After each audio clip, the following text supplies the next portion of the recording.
My name is Catherine. I'm 24 years old and work at a preschool. Last year, I got married and now live with my husband, George. He's 37 and works for a major corporation. So yes, there's a noticeable age gap between us. Before we got married, George was incredibly attentive and kind. He would always make reservations at wonderful restaurants for our anniversaries and never forgot to buy me a gift. When I was bedridden with menstrual cramps, he'd swiftly buy me painkillers and sanitary products. I appreciated how understanding he was. His maturity and adult-like handling of situations made him all the more attractive to me. However, after we got married, his kindness faded. What is this terrible tasting food? Now, such unkind remarks have become common. Before, he would always compliment even my mediocre cooking. But after marriage, he complains about whatever I make.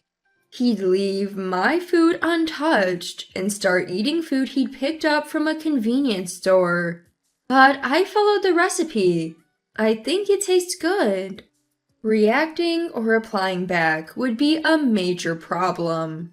If I showed even a hint of resistance, he wouldn't physically harm me, but he'd yell for hours on end. No matter how much I'd apologize, he'd keep shouting until suddenly it's morning. When this happens, it affects my job, so I've given up on talking back. This is the uneasy piece we've managed to maintain. I'm sorry, I'll cook better next time. Next time? When is that? You're so incapable. Don't you have any self-awareness as a wife? I'm sorry. No matter what he says, all I can do is apologize. I believe this is what you would call harassment. People often say you should see the true nature of your partner before marriage, but I failed at that. He used to be so kind. It was too hard to see this coming. His words hurt me daily, but I couldn't entirely give up, hoping he'd return to the way he was before. I couldn't get away from my husband because of these struggles. Then, as if to add insult to injury, I got news from my mom. She had been undergoing cancer treatment for a while, but unfortunately, it spread. It seems there wasn't much more they could do. The doctors gave her a year to live. I was blindsided and devastated. My parents' home is only about an hour drive from where my husband and I live, so I decided to visit my mom as much as possible. My husband didn't seem too happy about it. Every time I'd mention going to see my mom, he'd complain. You're neglecting our home to see your mother. What are you thinking? Mom's only got a year left, you know. I want to spend as much time with her as possible, so I don't have regrets. You think you're being a good daughter? You barely earn anything and can't even do the basics right. That's a bit harsh, don't you think? What's that? Got a problem? We live in this nice house because I'm the one earning the money. We lived in a house bought under my husband's name. Yes, he earned more than I did, but we couldn't buy the house outright, so we took out a mortgage. Before we got married, I offered to help with the mortgage payments. Back then, he sweetly insisted he'd handle it. Look at where that got us now. I might earn less, but I can help with the mortgage too. This house is under my name. It's my house.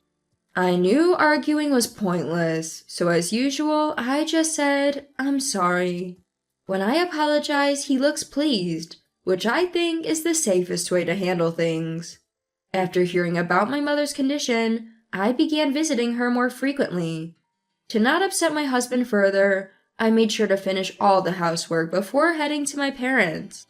Sure, he'd complain, but I'd never talk back. I'd just keep apologizing. I didn't want to risk being banned from seeing my mom.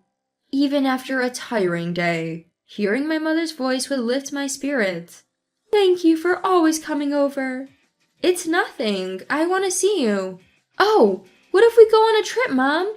I want us to make memories. Oh, that sounds lovely. I agree too. We'll find somewhere close so it won't be too much for Mom. How about we go on your upcoming birthday, Mom? That sounds perfect. I'm all for it. I'm so happy. It'll be the best birthday. Seeing my mother's joyous smile, I felt happiness swell within me too. Her birthday was in 2 months. I decided to start planning for it. On my way home, a particular worry weighed on my mind. How to tell my husband about this trip. Every time I'd go out with friends, I had to report back to him. He would even send multiple emails during my outings, demanding I show him photos of what I was up to. If I ignored him, it led to problems when I got home, so I reluctantly complied. My friends noticed my desperation to take pictures and felt something was off. Isn't that harassment? Harassment? Yeah, being verbally abused, being overly controlled, just like what you're going through. It was then that I realized I was indeed being harassed by my husband. Although knowing didn't change the situation, I read online that it's essential to keep evidence. Since then, I've kept his excessive emails, recordings of his abusive words, and even a diary. I have to report every plan with friends to him. But this time, it's a family trip. Surely he wouldn't control that too. Besides, I've told him about my mother's declining health, so he should understand. You visited your mother again. Don't you ever get tired of that? Today, we talked about going on a trip for Mom's birthday. It might be the last one, so we're planning to go. When I told him this, his face immediately soured. A trip? I didn't hear about this. We discussed it with the family today. I never gave permission for that. It's for Mom. She's looking forward to it. I want to make memories with the family. My husband, clearly irritated, listened to my reasoning. But then a nasty grin crept onto his face. So, when is this trip? Just 2 months from today. I've mostly decided on the hotel. I just need to make the reservations. Wow, in 2 months? Then I guess we can't go. Why not? With a mischievous grin, my husband started fiddling with his cell phone. A few minutes later, he showed me the screen of his phone, leaving me bewildered. Look, this is an email from my sister. She's getting married on that day. I've already replied that we'd attend. We can't back out now. A wedding? I don't remember hearing about that. I told you before. You just weren't listening. Anyway, no trip. We're going to my sister's wedding. If you don't like it, let's get divorced. You can't be serious. I had no idea a wedding invitation had arrived. My husband never checks the mail. I always sorted the mail, yet I hadn't noticed that invitation. It's hard to believe I would overlook that. It felt odd that my husband would reply to the invitation himself without consulting me. Seeing my disappointment, my husband looked quite pleased. Growing suspicious of him, I decided to secretly check with my mother-in-law, Mary. Hello, is this Mary? There's something I'd like to confirm. Catherine, what's up? I inquired about the sister-in-law who lives with my in-laws. While my husband is quite the character, this sister-in-law, Elizabeth, is also quite eccentric. She turned 40 this year, a divorced woman, and her divorce story was quite tragic. Elizabeth had a child with her ex-husband, but Elizabeth never really cared for the child, even though she was a housewife. She did neither household chores nor child rearing, simply lazing around all day. There were times when her ex-husband would come home to find their child crying from hunger. And when the child was just 2 years old, Elizabeth did something unimaginable. During this time, sister-in-law was having an affair with a shady guy from the neighborhood. Unbelievably, she would meet her lover while her child was napping. One day, the child woke up from his nap, realized his mother wasn't there, and cried uncontrollably. The child's cries went on for so long that a neighbor noticed and reported it to the police. That's when they discovered the child had been left alone and about the affair.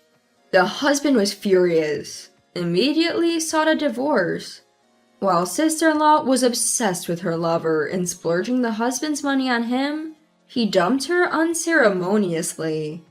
She wasn't good at parenting, and even her own child disliked her, so she had no chance of getting custody.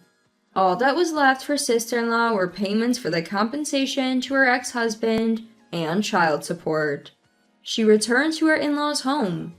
Soon after, she became reclusive, and that continues to this day. So, it was surprising to think that sister-in-law, who barely goes outside, would get remarried. Is it true Elizabeth is getting married? To my question, mother-in-law looked shocked. What? I never heard that. She doesn't even bathe or go out. And she hasn't even finished paying the compensation. It's impossible for her to remarry. Just as I thought, my suspicion was right. The story of sister-in-law's wedding was a lie concocted by my husband. My husband told me about Elizabeth's wedding. Also, my mom only has a year to live. I wanted to take her on a trip, but he told me not to because it was Elizabeth's wedding day. There's no wedding. I wonder what he's thinking. He even said he'd divorce me if I prioritized the trip over Elizabeth's wedding. Oh, I'm sorry for my foolish son. Please ignore his absurd comments and enjoy your trip with your mother. She'll be delighted. Thank you, I will. I felt relieved knowing mother-in-law is rational, unlike my husband. But at the same time, anger surged within me against my lying husband. Perhaps he just wanted to prevent me from traveling with my mother. After enduring so much harassment, I felt stupid for always complying. I decided to confront my husband. There's something I need to discuss. That night, I talked to my husband again about the trip. What? I've decided to go on the trip with Mom. I told you it's my sister's wedding day. Are you trying to embarrass me? It's a nice invitation, but my own mother is more important to me. So I can't attend on that day.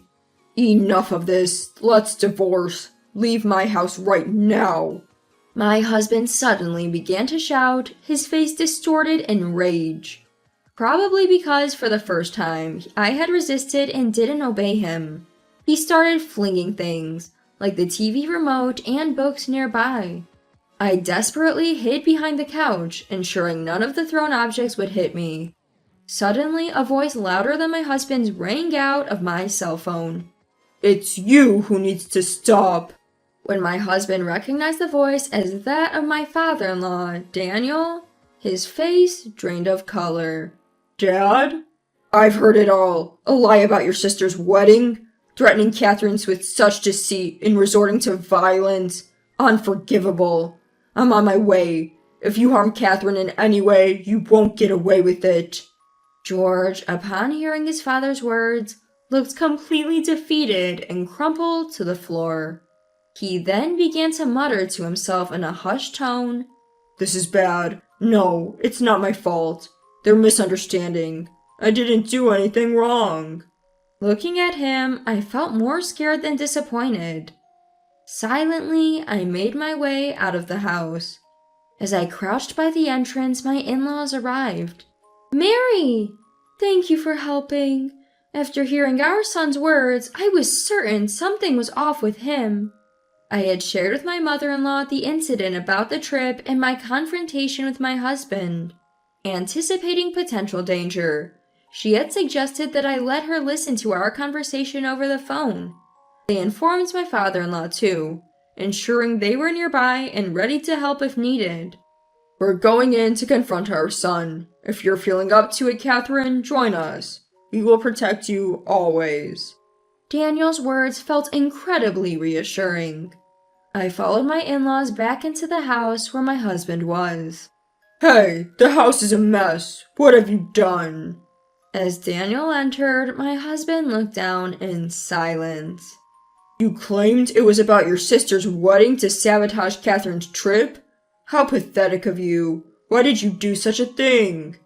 My husband mumbled his excuses. Catherine is so gullible. She listens to everything I say. I'm the one supporting her, yet she dared to stand up to me. Daniel sighed, clearly exasperated. Catherine, is my son supporting you financially? No, I work too, and we split the living expenses. I don't pay the mortgage as he insists on taking care of it, but it's not that I can't afford to. My husband glared at me. You earn less than me. Don't get cocky. Yes, that's true, but it's not by much, right? It's not like you're earning that much more than me. Shut up. You always talk too much. Just listen to me. He shouted and raged at me.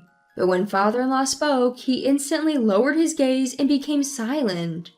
Don't you feel ashamed? Catherine has been trying so hard to make this marriage work, even with you like this. Catherine, he mentioned divorce earlier. You can really go through with it if you want. Honestly, I had been waiting for someone to say that. In fact, when I decided to bring up the vacation, I anticipated he'd talk about divorce, so I had the divorce papers with me.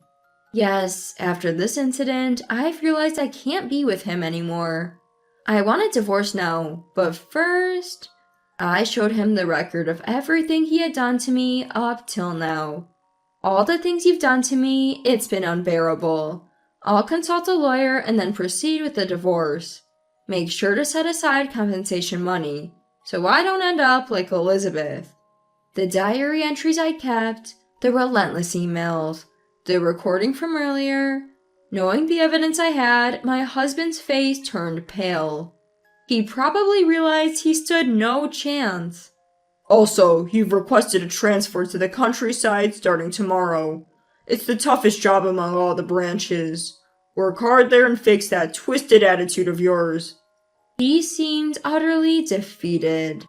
He had used his father-in-law's connections to land his job at the company, and with father-in-law holding a higher position, he couldn't refuse. Moreover, because of the transfer, he'd have to give up our house, his pride and joy.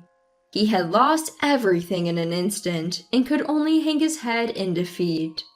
I packed my things that same day and decided to temporarily stay at my in-laws' place.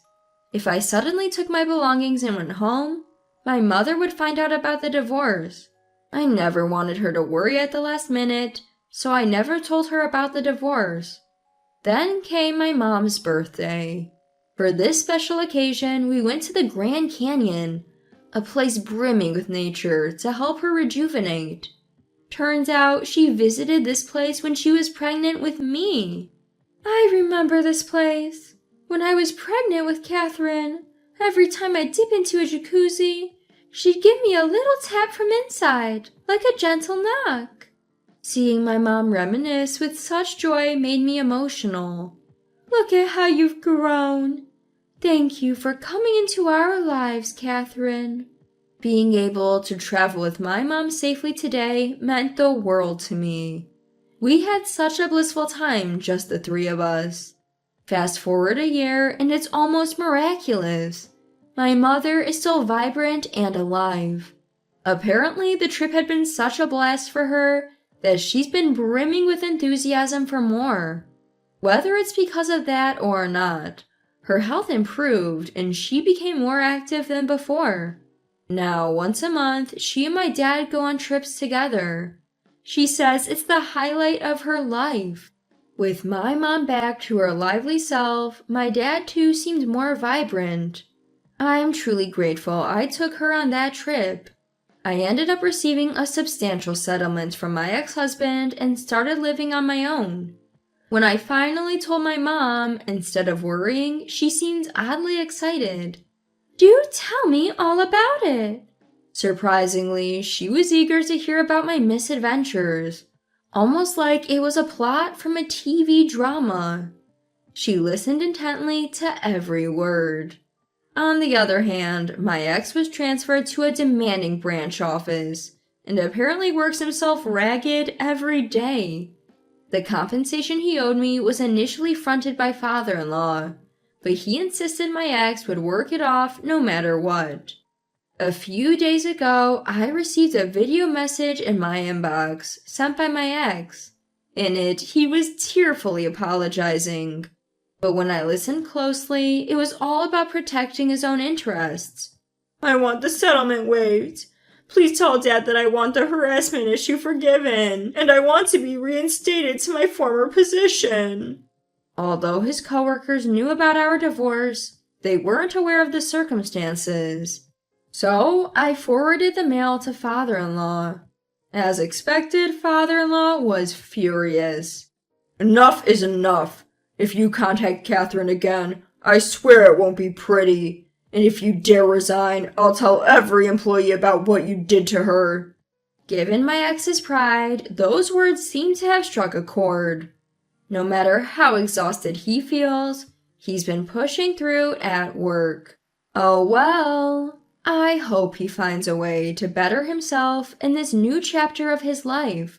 I just pray he refrains from making the same mistakes again, especially when it comes to remarrying.